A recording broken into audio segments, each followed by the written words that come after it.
જો તમે આ રીતના ભજીયા બનાવી લીધા તો મગની દાળના એકદમ ટેસ્ટી ભજીયા બનીને રેડી થશે અને સાથે નવી રીતથી ચટણી, નવા સ્વાદ સાથે ચટણી અને એકદમ ટેસ્ટી અને એકદમ ક્રિસ્પી મગની દાળના ભજીયા. હાય ફ્રેન્ડ્સ, આજે હું શેર કરીશ તમારી સાથે છોડાવાળા મગની દાળના ભજીયા બનાવવાની રેસીપી. તો અહીં આગળ આપણે 2 થી 3 કલાક મગની દાળને પલાળી દીધી હતી છોડાવાળી, તો સરસ પલળી ગઈ છે, જોઈ શકો છો. હવે આપણે બધું પાણી કાઢી લઈશું આનું.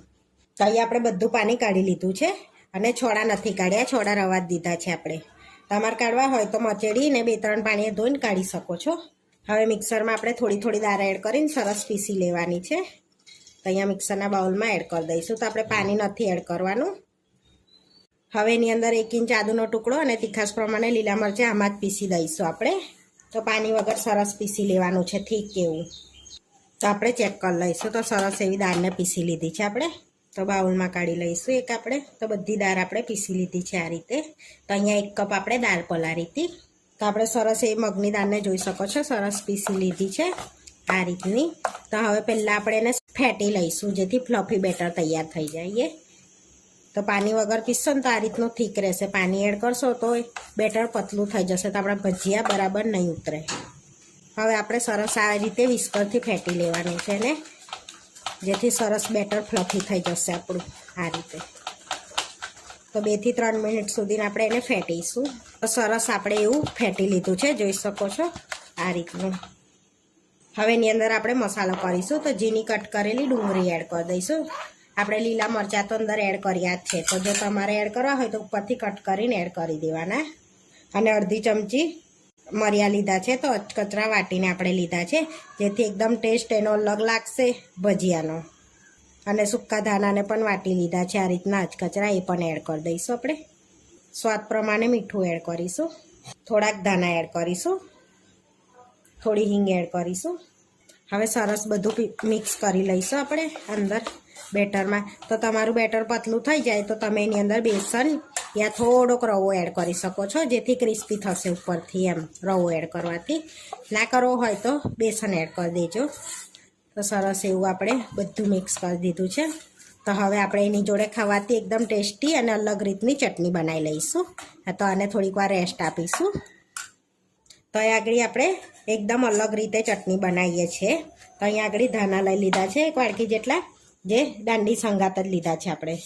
અને 1 આદુનો ટુકડો લઈશું અને 3 થી 4 કરી લસણની એડ કરીશું. અને તીખાસ પ્રમાણે લીલા મરચાં, થોડું જીરું એડ કરીશું, થોડી હિંગ એડ કરીશું, અડધી ચમચી સંચર એડ કરીશું, 1 ટામેટું એડ કરી દઈશું. હવે આપણે પીસી લઈશું. તો એની અંદર આપણે થોડુંક પાણી એડ કરીશું, બહુ નહીં કરીએ, આ ચટણી ઠીક રાખીશું અને ટામેટાને લીધે પાણી છૂટશે. તો સરસ પીસી લઈશું. આ હવે આપણે ચેક કરી લઈશું. તો જોઈ શકો છો એકદમ ટેસ્ટી આપણી ચટણી રેડી થઈ ગઈ છે. તો આપણે બાઉલમાં લઈ લઈશું અહીંયા આગળ. તો સુગંધ પરથી જ એકદમ ટેસ્ટી ચટણી લાગે છે. તો એકદમ ટેસ્ટી ટામેટાની ચટણી રેડી થઈ ગઈ. તો આપણે ટામેટું ઉમેર્યું છે એટલે ખટાશ પકડાઈ જાય અંદર, એટલે લીંબુ નથી એડ કર્યું. તો આપણી ચટણી રેડી છે. તો સાઈડમાં રાખીને ભજીયા બનાવી લઈશું હવે આપણે. હવે બેટરમાં આપણે ચપટી સોડા એડ કરીશું અને થોડુંક તેલ. તો નોર્મલ ગરમ એડ કર્યું છે આપણે.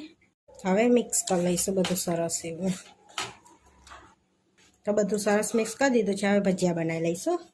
તો અહીં આગળ તેલ ગરમ કરવા મૂકી દીધું છે. સરસ તેલ ગરમ થઈ ગયું છે. તો હવે આ રીતે આપણે ભજીયા એડ કરી દઈશું. તો થોડું થોડું બેટર લઈને સરસ એવા આપણે ભજીયા ઉતાર લઈશું. તો આ રીતે આપણે બધા એડ કરી દીધા છે. તો હવે ધીમા તાપે આપણે એને તળાવવા દઈશું, પછી પલટાવીશું. હવે આપણે એને પલટાવીશું.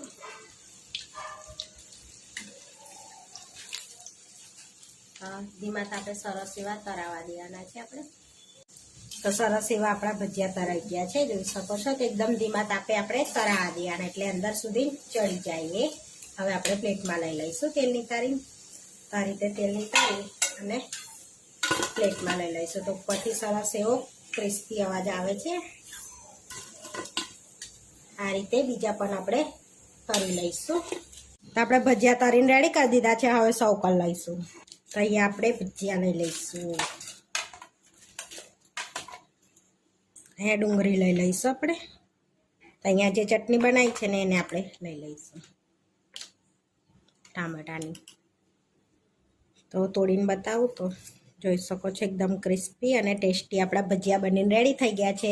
તો આવા વિડીયો જોવા માટે મારી ચેનલને સબસ્ક્રાઈબ કરો, લાઈક કરો અને શેર કરો અને તમે જરૂરથી ટ્રાય કરો. ફરી મળીશું નવા વિડીયોમાં. કોમેન્ટ કરીને જરૂરથી જણાવજો કે તમને આ મારી રેસીપી કેવી લાગી.